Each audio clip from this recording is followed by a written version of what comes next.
Étienne, ce match nul entre Marseille et Angers, totalement mérité, score logique, ou vous en voulez un peu aux Marseillais? Non, j'en veux pas aux Marseillais. Ils n'ont pas de jeu collectif, donc il a franchement fallu donc les entrer à la mi-temps pour qu'il y ait une révolte et que ce soit un gamin. 3 changements à la pause de Roberto De Zerbi. Que ce soit un gamin, franchement, qui les remette dans le sens du match. Et là, tu te dis quand même Marseille au Vélodrome, prenant l'avantage dans ce match-là, dans ces circonstances-là, pour aller prendre la place de leader, ils vont évidemment la garder. Non, il y avait des boulevards dans la défense marseillaise. Ils étaient incapables de conserver le ballon et ils ont eu des occasions contre eux. Et ils ont fini par prendre ce but dans les arrêts de jeu. Mais en effet, personne ne veut de cette place de leader. Là, franchement, le Paris Saint-Germain, tu peux leur passer devant sur cette journée-là. Il faut en profiter. Il n'y a pas 50 occasions dans la saison. Tidiani, l'Olympique de Marseille est resté sur une mauvaise séquence. Il y avait la défaite en Ligue des Champions face au Sporting, la défaite face au Racing Club de Lens le week-end dernier. Est-ce que ce soir, ils ont perdu plus que 2 points, selon vous?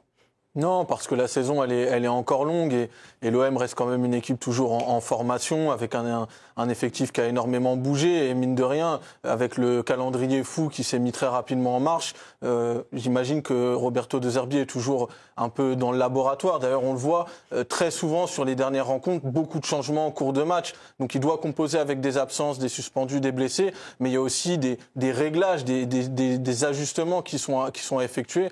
Donc non... L'OM reste placé, il rate une très belle opportunité ce soir, mais dans l'absolu, je ne pense pas que ça doit remettre plus en question que ça le travail qui est fait jusqu'à présent. Eric, pour moi, ils perdent quand même 2 points. C'est Aubameyang qui parlait. Il disait on a 4 matchs qui arrivent dans celui-ci avec la Ligue des Champions. Il a dit fallait faire le plein. Et De Zerbi a été plus loin en conf. Il parlait des 6 prochains matchs. Il voulait 6 victoires. Moi, j'ai vu l'interview d'Aubameyang et puis pour moi, cet OM est illisible. C'est-à-dire qu'ils font une première mi-temps très très bonne au Sporting pour après couler avec le carton. Et ils perdent. Là, je vois une équipe méconnaissable. Désorganisé, pas de défense, tu reconnais plus les mecs. Alors, il fait un changement et Vaz fait la différence. Ils tiennent même pas le score. Je suis désolé, à l'OM, tu dois tenir. Après, Angers méritait son match nul. Ils auraient même pu mener 2-0, tu l'as dit, avec ce but. C'est vraiment début de seconde période. Contre son camp de relais, mais moi, je doute, quoi. J'ai aucune confiance. Enfin, sincèrement, j'aime bien l'OM, mais c'est les crêpes Suzette, un coup à l'endroit, à l'envers. Je sais jamais ce qu'ils vont donner. Et ils ont un effectif. Ils remplacent des mecs des fois poste pour poste, mais ça va pas. Enfin, il y a un truc qui va pas à l'OM. Moi, je suis pas. Vous trouvez que ça tourne pas rond? Je suis pas coach, mais il y a pas de constance. Et le nouveau, c'est la constance. Alors. Mais Eric, ça se confirme. Ça se confirme sur les matchs qu'on vient de voir. Tu parles de Benfica, le dernier match en championnat. Sporting, pardon. Le dernier match. Je connais pas bien le Portugal. C'est pas grave. Mais non, j'ai toujours un problème avec Lisbonne. Et donc, parce que c'est un gars du Nord. dans le dernier match de championnat, c'est pareil. Donc cette équipe, elle te donne l'impression de. Mais ce qu'il faut pas oublier, tu l'avais expliqué, c'est quand même une équipe qui systématiquement, tous les ans, tu rechanges tout. Ouais, mais ça peut pas être un argument. Ça peut pas être un argument pour Marseille. Alors ça veut dire qu'en fait, les dirigeants de Marseille, donc ils changent l'équipe donc pour moitié tous les ans, en sachant qu'en fait ça va pas leur permettre de faire un bon début de saison et que donc ils sont condamnés à pas pouvoir jouer le titre et quasiment pas les places européennes. C'est pas ce que je te dis. Forcément, on les a vus. C'est pas juste avant. Ils étaient lancés. Tu avais le sentiment que la saison de Marseille était lancée, qu'il y a un énorme potentiel, il y a un effectif et qu'il va se passer quelque chose. Bah non, 2 coups d'arrêt quand même entre la défaite et ce nul. Juste, Nicolas, avant de vous donner la parole, on a vu une image importante, c'était du direct, une discussion entre Michel Kang et Paulo Fonseca juste après ce match nul entre l'Olympique Lyonnais et le Paris FC, une rencontre à l'extérieur, 3-3, on vous rappelle, on en reparlera dans quelques instants de la situation de l'OL. En vrai, ce soir, Nicolas, c'est un match nul qui vous fait douter des ambitions de l'OM ? Mais moi, pour moi, les ambitions de l'OM, c'est ce que Pablo Longoria a dit dans un podcast il y a quelques jours, c'est viser un titre dans les 5 ans. Non, mais faut arrêter là, avec non, ça. attends. Après, là, l'objectif, ça va être de se qualifier pour la Ligue des Champions. C'est ce que tu disais, la saison, elle va être longue. Après, pour moi, tu perds quand même 2 points. Et en fait, c'est marrant parce que Marseille, à chaque fois, quand tu fais le bilan à la fin de la saison, souvenez-vous, l'année dernière, ils avaient perdu à domicile contre Angers. Alors que personne ne s'y attendait à ce moment-là. Ils sont capables de tout, mais en réalité, tu te rends compte que c'est l'équipe à Auxerre également. Oui, c'est un équilibre qui reste fragile en réalité à Marseille, parce que, et pour moi, tu veux peut-être pas l'entendre, Étienne, mais c'est pas un argument, c'est pas une excuse, c'est une explication. Le fait est que quand tu as un effectif qui est remodelé en permanence, tu es dans la reconstruction donc en fait, c'est permanente. plus les joueurs qu'il faut changer, c'est les dirigeants. Si tu as des dirigeants qui changent la moitié de l'équipe chaque saison, tout en sachant que ça ne va pas leur permettre d'avoir des résultats, donc il faut changer les dirigeants. Tu peux admettre que quand tu modifies régulièrement un effectif, forcément, c'est difficile d'avoir une stabilité. J'imagine que quand les dirigeants marseillais font ça, ils ne pensent pas qu'ils vont faire un début de saison qui ne va pas leur permettre d'avoir la possibilité de jouer un titre. Donc c'est que eux, ils considèrent qu'en renouvelant l'effectif dans ces proportions-là, avec quand même des joueurs qui sont meilleurs que ceux qu'ils avaient la saison dernière, ils peuvent progresser. Mais messieurs, juste quand je vous entends, j'entends pas cet argument. Non, mais quand je vous entends, parce que là, bon, il y a une série de résultats, 3 résultats qui sont plutôt négatifs. On va tous s'accorder là-dessus. Vous le jugez comment le début de saison de Marseille? Il est décevant, t'es pas encourageant. T'es pas largué. En Coupe d'Europe, c'est pas fou, mais t'es pas largué en championnat, loin de là. T'aurais pu être le co-leader ce soir. Bien sûr. Donc, mais il faut quand même aussi voir que le Paris Saint-Germain ne fait pas le plein de points. Donc c'est à ces moments-là, quand tu es le rival supposé du Paris Saint-Germain, c'est le moment de taper fort pour tu vous. veux essayer de profiter, parce que d'autres équipes quand même sur les dernières années ont réussi à en profiter. Il y a d'autres équipes que le Paris Saint-Germain qui ont été championnes de France. Donc moi je pense que l'OM, avec l'effectif qu'ils ont cette saison, et vu les balbutiements sur certains matchs du Paris Saint-Germain, le turnover qu'ils y font, les blessures à Paris, c'est la saison quand même avec l'effectif qu'à Marseille pour aller essayer de les titiller. Et là franchement ça fait beaucoup de points. C'est joli balbutiement. Bien placé, Étienne. Du vocabulaire. Moi, je rejoins Étienne. L'année dernière, il termine deuxième, il se retire en Italie parce qu'ils ont failli. Le Retiro, à Rome. Mais ils ont eu peur de perdre la qualif.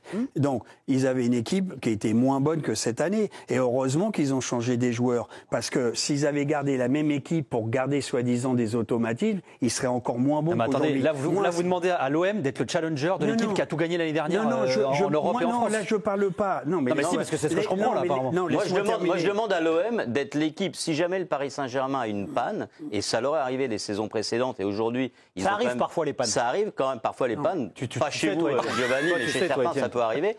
Et bien évidemment, il faut être là pour pouvoir en profiter. Et d'autres clubs l'ont fait, je l'ai dit tout à l'heure, donc pourquoi pas Marseille? Franchement, ça me paraît pas hallucinant. Juste pas Marseille, parce qu'ils juste sont pas pour terminer, c'est pas pour concurrencer, je dirais, le PSG. Ils ont une meilleure équipe. Moi, ce qui me déçoit, c'est que tu as des joueurs quand même, des plus-values qui sont arrivés avec de l'expérience qu'ils avaient moins. Et dans certains matchs, je ne vois plus, ils sont d'organisation. Je vois des boulevards, des mecs qui partent dans le dos, la défense. Et je pensais quand même, sur ce que j'ai vu de Marseille, qu'ils avaient des capacités à être plus... un peu plus fort, plus costaud, et c'est pas le cas. Et derrière, c'est une catastrophe. On m'entend pas? Non, c'est pas ça. C'est que vu que vous êtes inarrêtable, on peut. Ah, bon. Vous avez fini? Non, Oui, j'ai fini. Rico, je crois que malheureusement on t'entendait. C'est méchant. Mais attends, vous avez les cartons, président. Eric, toi qui aimes tant le Barça, t'as pas l'impression que l'analyse que tu fais, parce qu'on peut prendre un peu de hauteur aussi, mis à part le Bayern qui fait un 13 sur 13, 13 victoires en 13 matchs depuis le début de la saison, non mais toutes les équipes galèrent, hein, enfin, les matchs se multiplient. Moi, c'est l'analyse qu'on fait de l'OM là en disant ils sont pas réguliers dans le jeu, ils ont pas été bons ce soir, mais même le PSG, là, regarde, là, ça fait quelques matchs, ils sont pas bons. Il n'y a pas d'équipe, à part le Bayern, qui roule sur tout le monde depuis le début de la saison. C'est valable pour tout le monde en réalité. On va recentrer un peu sur la rencontre du soir. Oui, parce qu'on dit n'importe quoi, t'as raison. Non, je me serais pas permis de dire ça, mais c'était pas loin quand même.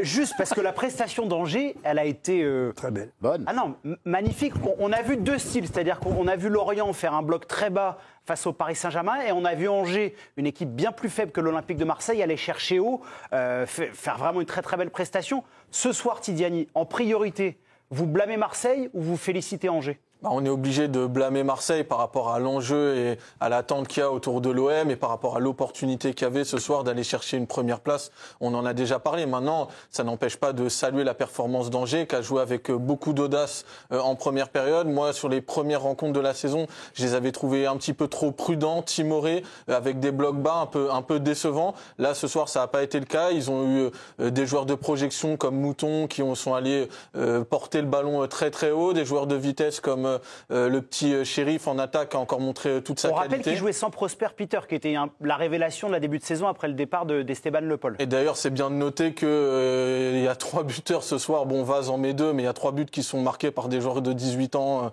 dans ce match. Donc ça incarne aussi un peu, je pense, que ce qu'Angers a voulu mettre en place. Miser sur la vitesse, sur l'insouciance. Et puis on en a eu aussi du côté de Marseille avec Robinho Vaz. Donc, mais oui... Angers, ce soir, il faut saluer ce qu'ils ont fait. Par rapport à quand même, Olivier Alizé. Non, mais juste un truc. Moi, je trouve que Marseille, c'est un leurre. Moi, je vous trouve tous ébahis en disant machin. Moi, j'en suis pas convaincu, c'est un leurre. Moi, Marseille, depuis le début de la saison, je suis désolé, je pense pas que le championnat, les équipes qui sont, à part le PSG, et encore quand le PSG est allé au Vélodrome, ils étaient quand même pas dans les meilleures dispositions. Je pense pas que le reste des équipes ait vraiment fait quelque chose de plus important. Le seule équipe qui a pu gêner Marseille, c'est Strasbourg. Mis à part leur dernier quart d'heure. Là j'ai vu les Strasbourg qui gênaient. Donc là, les Marseillais ne m'ont absolument pas impressionné. Et en Ligue des Champions, je suis désolé, mais Marseille ne m'impressionne pas. Elle a perdu contre le Real, ils ont gagné l'Ajax et ils ont perdu contre Benfica. Sporting. Je vais pas y arriver. Là, Olivier, je suis désolé. Oui, vous pouvez, Portugal. mais j'en dirai encore un troisième. Mais voilà, donc j'ai l'impression que c'est un leurre pour le moment. Il n'y a rien d'extraordinaire, puisque l'exemple type de ce soir, tu peux prendre la première place, tu n'as pas réussi à la garder. Tu devais la garder. Rappelez-vous le week-end dernier. Bien On sûr. devait la garder du côté de Marseille. Qu'est-ce qui s'est passé? Ils ont perdu à Lens. Non, mais perdre contre Lens, il n'y a rien d'infamant. C'est une très bonne équipe de Ligue 1. J'ai pas dit que c'était infamant. Je dis juste que pour moi, le début de championnat de Marseille est un leurre.